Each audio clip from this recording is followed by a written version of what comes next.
Now, in this video, we are going to cover the 3D transformation. As in the previous video, we saw like how the transformation took place along the X and the Y axis. Here, when I'll talk about 3D, that means the Z axis will also be in the picture.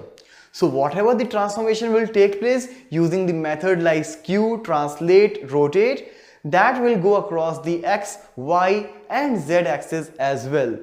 So let's see a practical implementation of performing the 3D transformation in CSS3.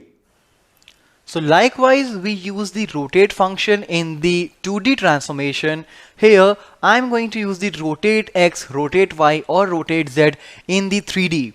So depends in how many degree you want to rotate it. You will just pass the axis around which you want to do the rotation. Rest, again, I'm using a div, which is nothing but a box, pink color box with the height 200 pixel, with the height 100 pixel and width 200 pixel. And again, there is a special div in which I'm performing the rotation. So this is the normal div with straight box, and this is the my div in which all the rotation will take place. So let's save it, come to the browser and refresh. So you can see this is rotated to 150 degree using the X axis. So the whole text is being rotated as well right after that. All right. It is being rotated along with the box. Now it is rotated using X axis. You can do the same using the Y axis also. So rotate Y. So now you can see the whole rotation is take place now according to this axis. Initially it was using the X, now it is taking the Y. Alright, so this is rotate Y. It is still written X, but now as you know, like I'm using rotate Y, so let's make it rotate Y axis.